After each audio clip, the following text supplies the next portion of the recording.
Hello, I would like to welcome everyone to the first Innovation Summit sponsored by Univar Solutions Global Home Care and Industrial Cleaning Team. My name is Aaron Lee. I'm the Global Vice President for the Home Care Industrial Cleaning Team at Univar Solutions. We're pleased to have you join us as we discuss sustainability and how some of our key suppliers are meeting the growing needs for sustainable cleaning formulations in the market. Today's panelists will discuss many of the key trends around sustainable cleaning and industry regulations. However, before we get started and introduce the panelists, we'd like to start the roundtable with a quick safety share. Today's safety share topic is about household chemical emergencies and how to handle products that may contain hazardous materials. Knowing how to handle household products containing hazardous materials or chemicals can reduce the risk of injury. Some of these items may be cleaning products and furniture polishes, pesticides, aerosol cans including hairspray or deodorants, nail polish and polish remover, along with many others. Please remember to store your hazardous products out of the reach from children and pets, and always read the label before application. In the unfortunate circumstance of believed ingestion, here are a few ways to recognize toxic shock. Is the person having difficulty breathing? Are they experiencing irritation of the eyes, skin, throat, or respiratory tract? Do they have changes in the color of their skin? Do they have blurred vision or headaches? Are they experiencing dizziness or lack of coordination? And are they having intestinal issues such as nausea or diarrhea? If you suspect someone is experiencing toxic shock and is exhibiting these symptoms, please call your local emergency authorities and follow their instructions very carefully, as the advice on containers may be out of date or inaccurate. Do not give anything to the person experiencing symptoms unless instructed to do so by a medical professional.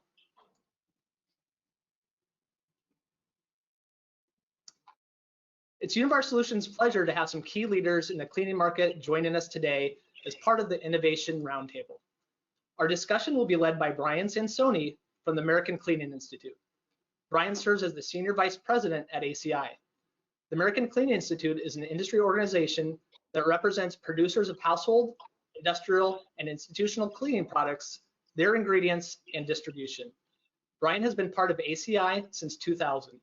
He has had past appearances on NBC Nightly News, The Today Show, Fox, CNN, and others. However, I think today's appearance is sure to go down as one of his all-time favorites. Brian, thank you for joining and leading as the moderator for today's important discussion around sustainability. We're also being joined by the Vice President of Sales and Marketing from the Cal Corporation, Mr. Jordi Ruiz. With 25 years of commercial and technical experience in household cleaning, Jordi has spent the past 5 years with Cal, and we are grateful to have him with us today. So welcome, Jordi. Next, we have the Business Director from Dow Industrial Solutions, Ms. Lauren James. Lauren runs a $2 billion specialties portfolio at Dow, and she's had 18 years of varied experience and spent 3 of those years in Shanghai. Thank you for joining the panel, Lauren. We also have Christophe Cartier, who joins us from Solvay. He is the Marketing Director for Home and Personal Care. He has split his time with Solvay equally in Europe and the US, spending 6 years in each geography. He also worked at Arkema for 10 years, and we're glad to have you join us, Christophe. From Lanxess, we are pleased to have the Vice President of Marketing and Technology, Ms. Kelly Pippin. In her role, Kelly leads marketing, R&D, product compliance, and stewardship. She has over 20 years of technical and commercial experience and holds several patents. Good day, Kelly. And last but not least, I would like to welcome the Director of Laundry from Novozymes, Mr. Carlos Ocampo. Carlos has several leadership positions at Novozymes and previously worked as a consultant at McKinsey for 10 years. So hello, Carlos. Wow, we just really have a distinguished panel today, and I'm really looking forward to the discussion around sustainability. I will now hand it over to Brian Sansoni to get the discussion started. So take it away, Brian. Thank you very much, Aaron, and it is great to talk with so many experts from ACI member companies. So let's get right into our discussion, as we have a lot of interesting topics to cover. Understandably, priorities have shifted for many of us over the past year and a half, mainly because of the pandemic. So Kelly Pippin of Lanxess, let me start with you. What is driving your company's innovations right now during these challenging times? Yeah, so we've seen, like everybody, it's been quite a year for all of us. And we've really seen that COVID and the pandemic has changed consumer buying habits. So people are much more aware of the importance of cleaning and hygiene, much more than they ever were before. And really high growth in home care sales. With all of that increased cleaning, that really means that the exposures are also higher. So there's also more potential for adverse reactions. And what we've seen is that this increased use, increased exposure, and increased awareness has really shifted consumers who were already going towards greener products. It's accelerated that effect. We've seen that cleaning products are really becoming lifestyle products. People are shopping for those products based on their values. And this is apparent in the growth of various green label certifications like EPA Safer Choice. And so we've matched this with our company's expertise in preservation. The market really is looking for preservative solutions that are sustainable and effective. And so this has been a major driver for the innovations that we've worked on with these changing consumer behaviors. Just a couple of examples. One is that we've widened the preservative palette available to formulators by registering new preservatives under the biocidal regulations. We've also developed extensive applications data so that our customers can optimize their formulations for this new green criteria that customers are really driving towards. What we see overall is that there's really a compounded effect between what the consumers are desiring, as well as the regulatory demands that are placed upon, placed upon the industry. So as an example, consumers are starting to pay a lot more attention to what ingredients are in their products and what ingredients they're bringing into their homes. And this attention then drives regulatory changes where you get increased transparency and increased requirements about publicating what's on the in your formulations.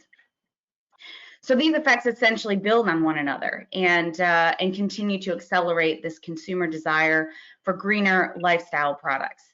And so this is really the compounded effect that drives the innovation for our organization, Brian. So indeed, companies like yours, the companies on this panel, they provide critical ingredients and chemistries for the global cleaning product supply chain. So Lauren James with Dow, tell us, what is your organization doing to drive enhancements and improvements in the cleaning market today? Yeah, Brian, thank you. And I think that Kelly was touching on, certainly it's been a very dynamic 18 months, both from, just seeing the kind of demand changes in terms of what consumers are buying, but also we've had tremendous challenges on the supply side with the shipping constraints and also kind of weather events with the freeze on the U.S. Gulf Coast and most recently a hurricane. And so we've had a lot to work with in the last 18 months. It's been fairly dynamic, but I would say there's 4 areas we've really tried to focus in on in terms of cleaning at Dow. And so first would be, despite all of the uncertainty in the last year and a half, we've really continued to push forward with our asset investment. And so we are building a new alkoxylation facility on the U.S. Gulf Coast that will start up mid next year and bring new surfactants into the market. And so that's full speed ahead, and we're very excited to do that. I would say second is we have accelerated some of our product launches. So we launched EcoSurf LFE 1410 and Turgatol 17R2. And so those, trying to continue to bring new products for our customers to use in their formulations. Third, I would say is we're really focused on, our long-term roadmap in this space, both in terms of product roadmap, but also kind of asset roadmap. And so we're shaping kind of where do we invest for the future. And frankly, that's still ongoing. So for those out there that have a wish list, please work with your Dow account manager to make sure we hear your input in terms of what capabilities you're looking for. And then fourth, I would highlight that we have focused in terms of cleaning of just trying to advance digital. So we've made a number of upgrades to our digital presence on our Dow.com website and trying to help help our customers make better and more informed choices by being transparent. So our focus has been, some product-driven advancements, asset and digital all across the cleaning market. Lauren touched upon this a little bit. We've all had to address the impacts of COVID-19 and extreme weather events. So Carlos Ocampo of Novozymes, let me ask you this. What proactive measures are being taken from where you sit to prepare for the next supply chain disruption? So yeah, this is a very important topic for our customers and for ourselves. A detergent is really a high performance, low cost product that is a mix of many different ingredients that really rely on a supply chain that works well. And we've seen over the last 18 months how that can have a big impact when the supply chain doesn't work that well. So we definitely are very focused on that. And the first thing that we did, and that's something that has been ongoing for many years, is to make sure that many of our products are qualified in many of our locations. And that actually allowed us in the middle of this pandemic to switch production from one location to the other. So when the core of the pandemic was in China, our plants in the US and in Europe ramped up. And when the pandemic shifted to the other locations, our Chinese colleagues really took up some of the additional capacity. So as a result, we actually had an impressive results. We only had 2.8% of our shippings that were delayed in the worst period of the pandemic. And I'm sure that when the next disruptions come, we will be in the same situation, ready to help our customers and help them with the volumes that they are not able to get from someone else. I'm pretty sure we'll be able to do it next time. Let's shift gears a bit and focus on the continued demand for sustainable chemistry and products. So Christophe Cartier with Solvay, what does green and sustainability mean to your business today? Yeah, thank you, Brian, for the question. So it means a lot, as we have all, we believe, a role to play, as we know that the planet reaches limits. So we have an agenda to connect the dots between our business and sustainability. This agenda has been refreshed 2 years ago with our new CEO. And this new program is called Solvay One Planet and is designed around 3 pillars: climate, resources, and better life. So in each pillar, objectives have been selected as they are the most impactful for the planet. But instead of entering in the details of each pillar, I would like to give you 2 concrete examples. On climate, Novecare, which is a business unit where I belong to, has 25 plants around the world. Each of these plants now only use renewable energy. You may imagine that it has a dramatic effect on our CO2 emission. On better life, I would like to share with you our sustainable sourcing program around guar. Guar is a natural source of polymers where Novecare is a leader in guar derivatives. Our sustainable guar initiatives has created a cooperative that helps to empower the women farmers in India. And the benefit are the guar farmers who have where we have both sustainable farming practices, more programs on nutrition, on health, and on hygiene. This has driven some significant additional revenues for the farmers, and obviously has increased the supply chain of guar and the security of supply, which we know is super important for our customers. So every product, every solutions we offer our customers are scrutinized around this Solvay One Planet program. For that, internally, we have developed a matrix that includes, for example, a life cycle analysis, where all our products are discussed with our customers, and also this assessment was also the way to embrace the future. Last but not least, I would like to finished with an exciting program we are launching in our home care business, which is a new sustainable platform where we will assess all our existing solutions, all the new solutions, in order to find a sustainable solution for the home care business. So this is exciting, and this obviously will help to push new solutions to our customers. And let's stay focused on this theme surrounding demand for sustainable products and chemistry. So let me direct this question to Jordi Ruiz with Cal. What are your company's key initiatives right now to bring greener alternatives to the marketplace? Thank you, Brian. Thank you for the question.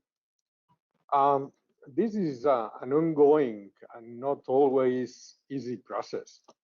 A couple of years ago, when we were finishing our 2020 cycle and we starting to move into our K25 midterm plans, our business units, we went deeper in the analysis of our product portfolio.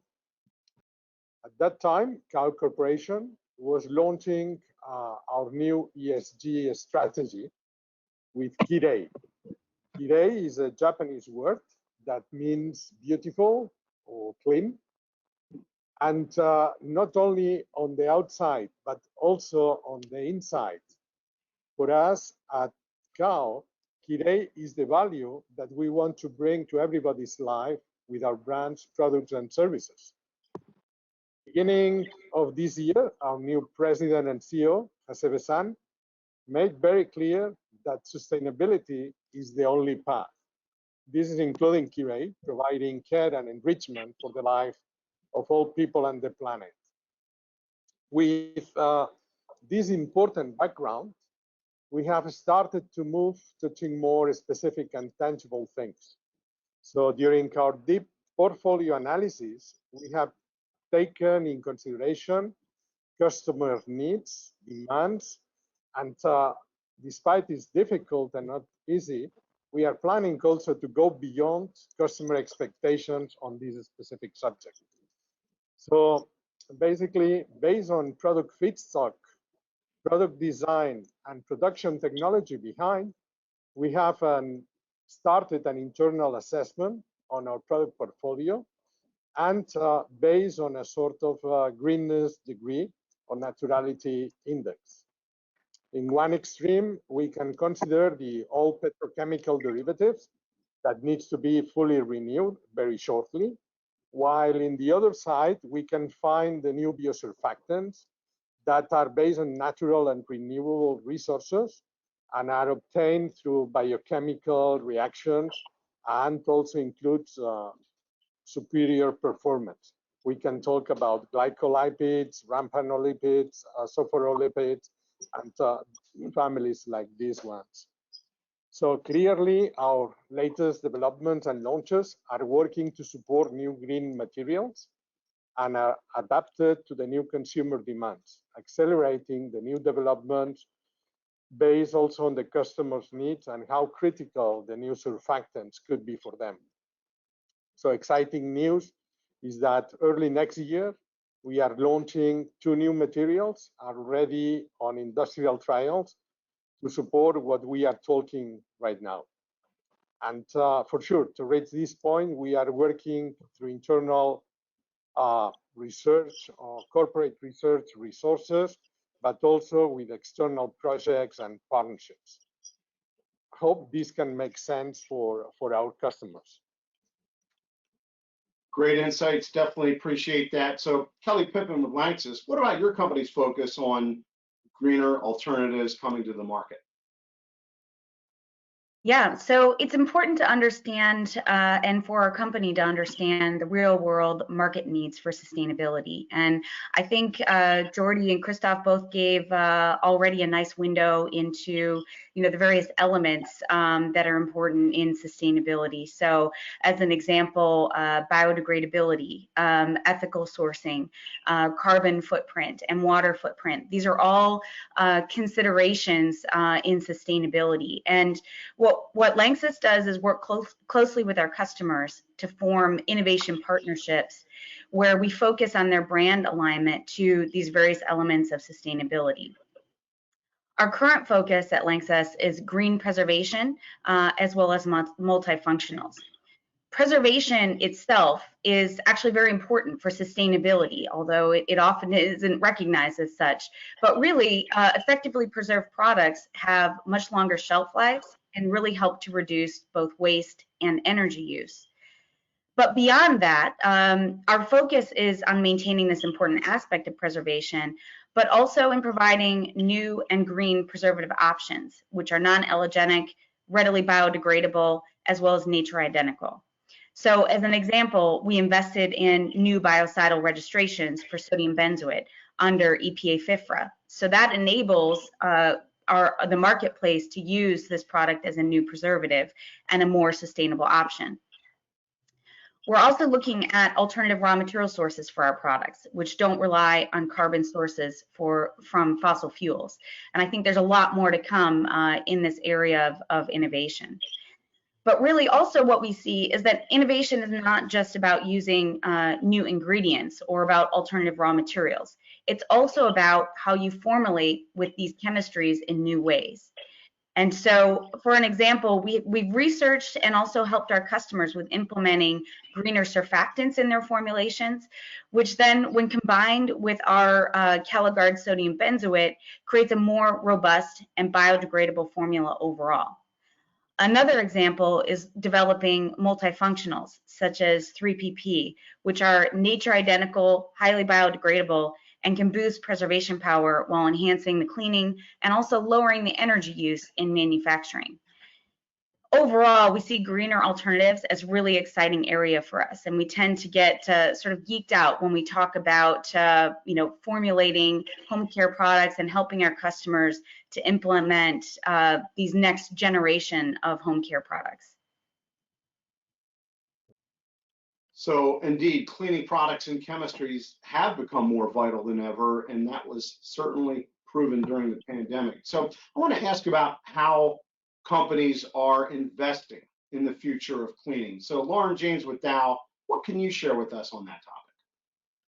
Yeah, Brian, thank you. And certainly, I think very similar to the themes you're hearing from all the other participants, we are squarely focused on sustainability. If I look across our specialty chemicals platform, more than 90% of our innovation portfolio is solving sustainability challenges for our customers, both in cleaning and all other markets. And so it's certainly in our DNA to help solve those challenges, and so we will continue to do that.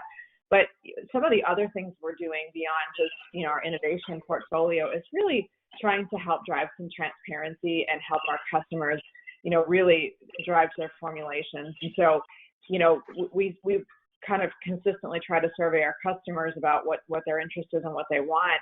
And just slightly before COVID, one of the recurring themes that we heard was just understanding of how to navigate some of the disclosure, the right to know, the 1,4-dioxane laws. And so we've tried to focus a lot on driving transparency in our portfolio on what our offering is and how we can help customers meet those requirements.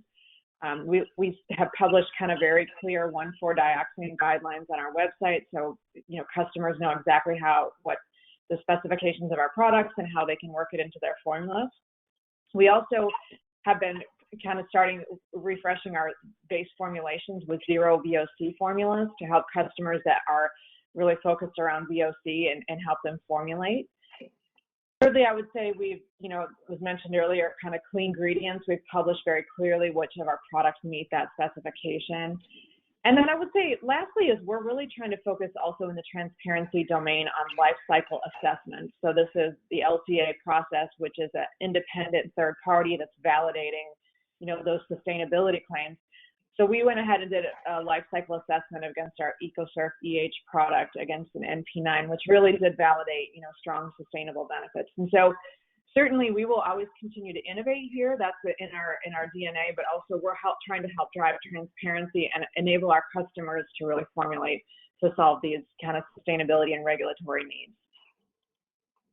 So Carlos Ocampo, what can you tell us about Novozymes' investment in the future of cleaning? Yes, so we believe that in the future, like in the present, really, there are three fundamental dimensions that one needs to deliver us, and that is providing a great cleaning experience, consistently affordable cost, and definitely, as we heard before, improve sustainability. And I think we're investing in all three places. So on the need to deliver a great cleaning experience, well, that's always been a dimension that we've been focused on. And clearly with COVID, consumer concerns for health and hygiene, for basic protection really, have become all more important. So we keep investing, bringing new benefits, new claim to the market. And a very good example is our freshness technology that helps remove the body grime and thereby improving the consumer scent experience, but also ensuring a deep hygienic cleaning. So performance and cleaning experience is one aspect. That cannot come at any cost though. Cleaning is a basic need that needs to be delivered at a competitive price point. And the last 2 years have shown how the volatility in prices of traditional detergent ingredients can be. And we believe this situation creates multiple opportunities for reformulating around more enzymes. And therefore, we are investing in our own formulation capabilities to improve the dialogue with our customers around reformulations and to be able to bring more relevant concepts to the table. Affordable performance, so the first 2 points is not enough. More and more, it's clear that whether it's because of regulation, consumers, or the companies themselves establishing a new norm, products need to be continuously better for the people and for the planet. And we believe we can be an enabler. We believe we are an indispensable enabler of the sustainability transition, really. And therefore, we really invest a lot of resources in this. So yes, in some cases, enzymes help drive that transition in their own right. I think a very well-known example is that enzymes typically allow for colder temperature washes, and we keep investing in that area because that's how you save a lot of CO2 in washing at lower temperature. But also we are launching products that can replace fossil ingredients. We are launching a cellulase that helps replace some persistent polymers, such as polycarboxylates, while keeping the whiteness benefits. So let's say that's one part where the enzymes by themselves bring the benefit. However, this transition, this green transition poses a problem that is really too large for any of us around this table to solve. This cannot be solved ingredient by ingredient. So we are really also focusing on developing enzymes that enable other sustainable ingredients. And we like to collaborate with people across the board. When they bring their new ingredients, they may have cost performance gap that actually enzymes can help address. Enzymes have an infinite diversity, and we can go after specific gaps that new ingredient classes may create. And we believe, therefore, that it's important for us to invest in that.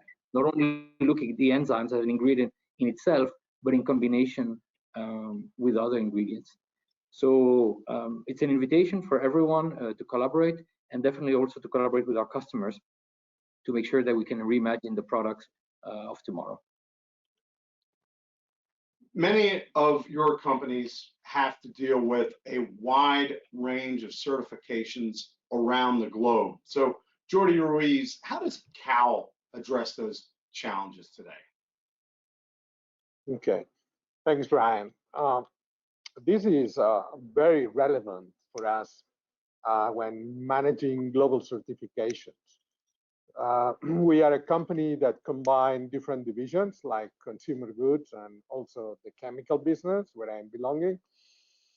And I have to tell you very clear that as Cal, we are fully committed to the society and the planet as one of the key principles. So in 2005, Cal declared the support to the United Nations Global Compact principles, and in the areas of the human rights, labor, environment, and anti-corruption practices. So being a little bit more specific, I can also say that we are very proud with the different external evaluations and certifications that we hold, and that we renew year after year. And we are in some of them, we are in a leading position.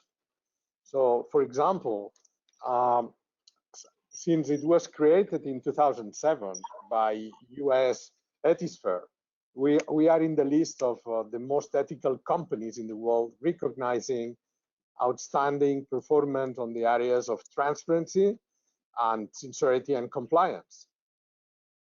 Also for years, we have been participating in the CDP, the Carbon Disclosure Program Initiative, but in 2020, Kao has been selected for inclusion on the A list for climate change, forest, and water management. So just 10 companies around the world out of close 6,000 firms that have been evaluated were selected for a AAA. So developed by US Bloomberg to track companies' performance on transparency in gender reporting and advanced women globally, we have been included in the Bloomberg Gender Equality Index for the past few years. And also it's remarkable that since 2014, we are a member of the Dow Jones Sustainability Index that analyze corporate activities based on the economics, environmental, and social factors, selecting companies with outstanding sustainability performance. So I think that's also remarkable. And just a last example, EcoVadis, the French platform that is assessing and monitoring social and environmental activities, for Kao has been rated gold for the last few years. But in 2021, we moved to the exclusive platinum category with only 1% of selected companies. So I think that these are only a few examples about how the important activities we are doing for a better life and better planet. That most important is that our customers value and enjoy working with us. So that's really a key message on that. So I hope this can answer your question, Brian. Thanks very much for those insights, Jordi. Something we touched upon a little earlier is a reality for all of our companies having to monitor and prepare for ongoing or upcoming regulations, whether it's related to 1,4-dioxane in the US or titanium dioxide regulations in other markets and everything in between. So, Christophe, I'm curious as to how Solvay addresses those challenges in this day and age. Thank you, Brian. And as you said, I guess this is a reality for everyone around this table.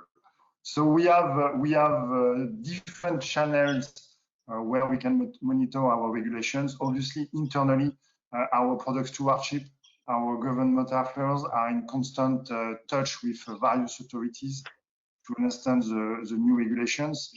Externally, we obviously discuss on a regular basis with our customers. That's a very nice source of information too. But I would say this is probably not enough, and we need sometimes to be more proactive. I will take one example, which I believe will resonate with everyone. It's around palm oil, RSPO, mass balance.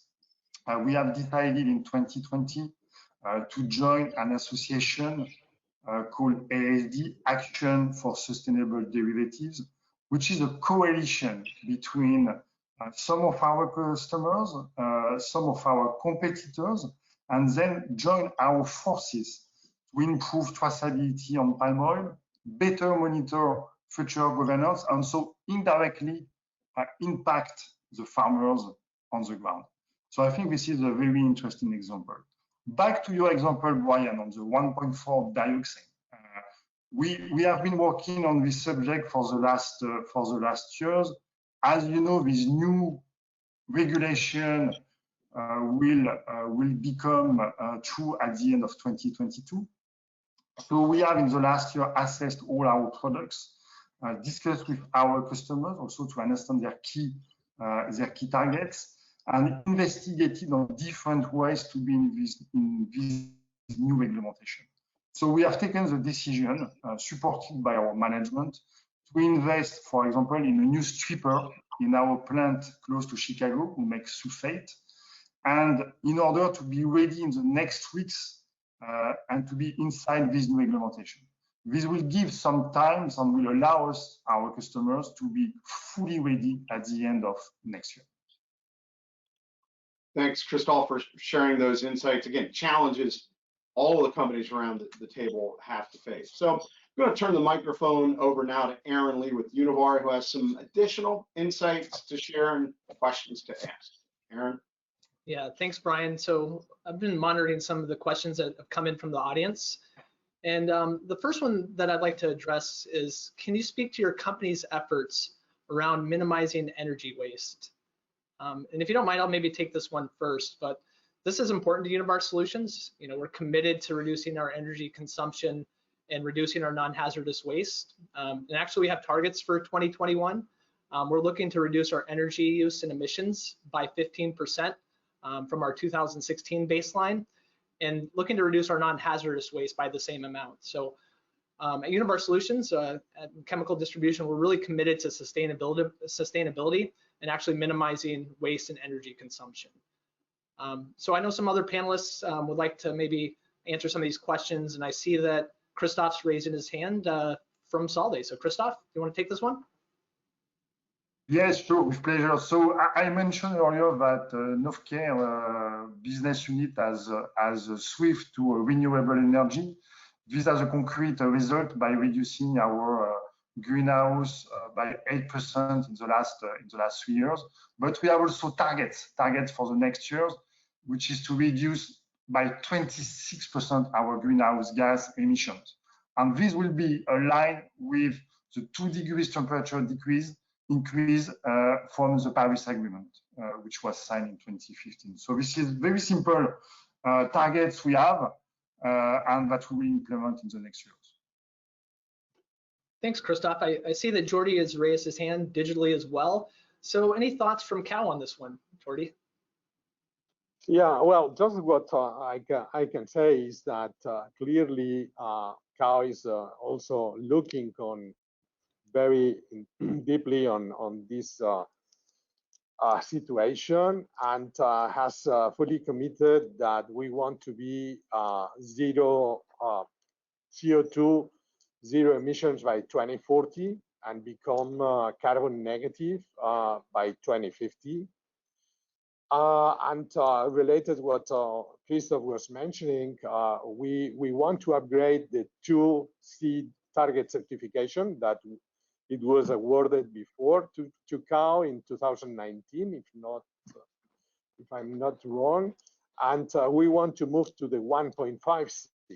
So this is we signed the 1.5 business ambition initiative, and I think that this is a step forward on that. So we want to also, we are joining RI 100, that this is an international program that brings together different large business that are committed to 100% renewable electricity in the next years. So that's a bit a few of the initiatives that Cal is doing on that. Thanks, Jordi. That's great. I also saw that Kelly would like to give some thoughts. So Kelly? Yeah, thanks. I think this is an important topic. So we all wanna chime in with some insights here about our companies. At Lanxess, we have a very ambitious goal to be climate neutral by 2040.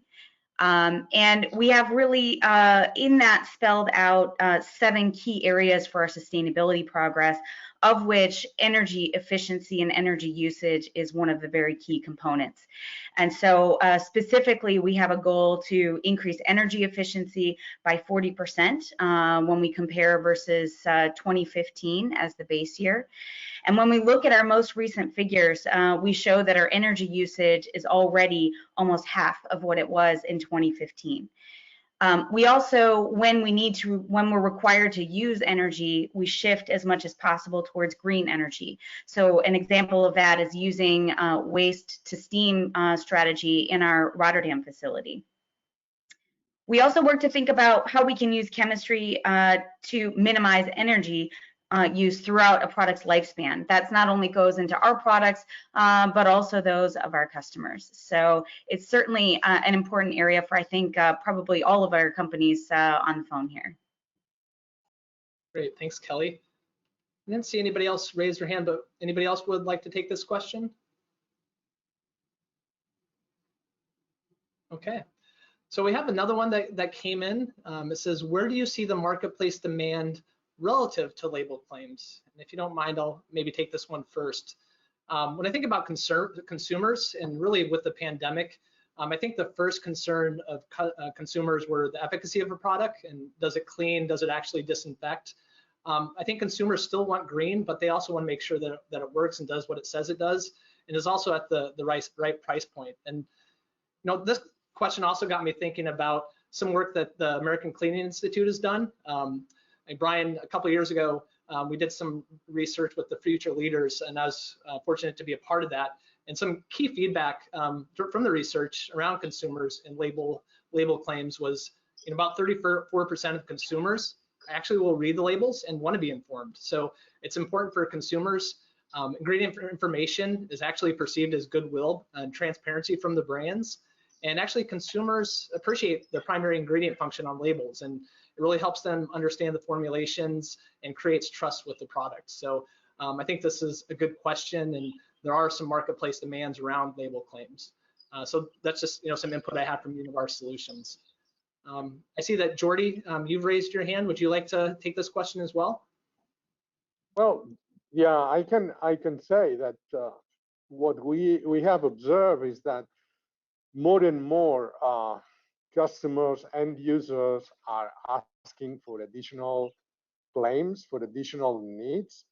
So, and as we have been discussing over the last hour, there is claims around environment, claims about regulatory. Christoph was mentioning 1.4 dioxane arriving. We talked about hygiene, disinfection that was going high during the pandemic, or especially beginning of last year. So that's not easy to cope everything when we are global companies, because sometimes claims could be differentiated by regions, or sometimes or specific customer needs to be fulfilled in a given region. So what we are working and we are monitoring at COW is very closely how this is evolving, and we are trying to be fully aligned on what the customer and the end users are looking for on the different regions. And for sure, always claims have to be fully substantiated on that. So that's an important piece as well. Great, thanks, Jordy. Didn't see any other hands raised. Does anybody else want to comment? Yeah, I can echo. Oh, go ahead, Carlos. Okay.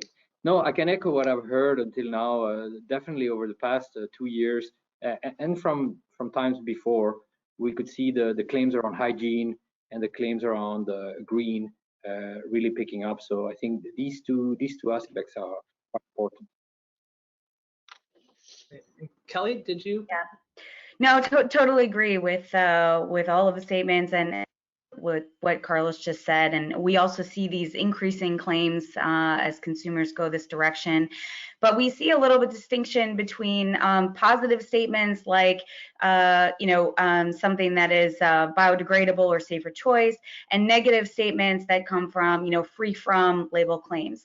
And so, we also do work with a lot of the industry associations because it is important also to drive consumer awareness about what is on the labels, what those label claims mean, and to keep consumer awareness and education about our home care products and ingredients high. So we see labeling as certainly something that continues to be important, and right alongside that is our efforts in the industry to help consumers be educated about what these labels are telling them.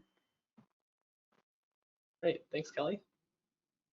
Anyone else? Aaron, I'll just comment very similar to Kelly's comment. We see the importance of education, and that's part of the reason, like I mentioned, we've focused on life cycle assessments to help bring that consumer understanding, of the bigger picture sometimes, and the importance of having all of the different variables in the equation. And so also from Dow, we're focused a lot on that education and understanding to help, evolve the market.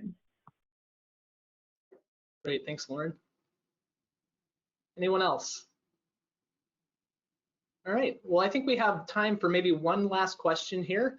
And I think this question is probably front of mind for our audience, because actually Carlos had a real nice answer earlier around this, but the question was around the audience liking to know what are the other companies doing to prepare for the next supply chain disruption. I guess it must be front of mind from the winter storm, Hurricane Ida, and the common disruptions we see in the chemical industry due to weather. And I'll take it first, but Univar Solutions, I think we're in a leading position as a chemical and ingredient distributor. That's part of our role. We have the infrastructure at our different sites across the globe, and part of our job is holding the inventory and assisting our customers to get through supply disruptions like the winter storm that we had back in February and Hurricane Ida that recently hit. There's been a lot of carrier disruptions, so we have our own company-owned fleet and third-party logistics. So we're really in a good position to hopefully bridge any gaps between our suppliers and customers. And then, finally, we're a technically industry-focused sales organization. So we have lab capabilities at our solution centers across the globe and technical support with our technical managers, our application development specialists that can hopefully help out our customers to reformulate if they need to around key ingredients that might become short in supply. So we have kind of a unique space as a technical distributor of ingredients and chemicals, and hopefully we can play a small part during supply disruptions. I see that Lauren from Dow has her hand raised. Do you want to add some thoughts? Sure, Aaron, happy to. Certainly Dow has a tremendous footprint on the U.S. Gulf Coast, and so for decades we've dealt with events like hurricanes, but I think, first and foremost, Dow is always 100% focused on safety, and we're very proud of that, right? And so, ensuring the safety of our employees and our communities as these events happen is always priority. But I think, certainly we learned from every one of these events. This year has been particularly challenging, as you indicated, where it was such a tremendous hit on the industry when you look at the freeze. So a few things I would highlight that we continue to evolve our ability to do better is, one is really kind of looking at that single source of failure from an integrated value chain, being, do we have the right safety stocks for our raw materials, also for the inventory we're holding for our customers, and so we're kind of fine-tuning that. But I would also highlight, we've really been on a strong focus on digital and just retooling our kind of planning and allocation process to enable us to really communicate much more effectively with our customers when these events hit, but also give them visibility. So, for example, before the most recent hurricane that went through Louisiana, we were able to proactively reach out to customers and let them know for safety we were shutting down, and kind of, proactive impact, which, our customers certainly appreciate, because it helps give them a lens on what, how we can work with them to mitigate impact to their operations. But also, we have lots of capabilities most recently for customers to do things like track their order shipment online, and all of these things that bring better visibility to enable our customers in the integrated chain to help plan ahead for when these events happen. And so certainly there's always, to mitigate the impact, but also have agility when they do happen, that we can recover as fast as possible and keep everyone's operations running as best as possible. Great, thanks, Lauren. I think you brought up a really important topic. Safety on all the panelists is very important to our organizations, and thank you for bringing that up. Any other comments around this question? All right, well, I think that's all the time we have for questions. I really want to thank the panelists and the attendees. I think it's really a tremendous conversation around sustainability, and really that's all that's being done by the panelists and their companies in the cleaning market. Univar Solutions, we also continue to invest in meeting our sustainability goals for 2025. We focus on energy and emissions, resource use, spill elimination, safety, and most importantly, strengthening our key stakeholder engagement. So really key stakeholders on this call and all the panelists here, so appreciate your time. I really appreciate all you've done to help us meet our sustainability goals and to become a leading chemical and ingredient distributor. I'd like to thank Brian for being the moderator today, and our panelists, Lauren, Kelly, Jordy, Christoph, and Carlos for joining us and discussing your sustainability journey. We hope you enjoyed this Innovation Summit focused on sustainability, and that hope you join us for future installments in 2022. So thank you for your time.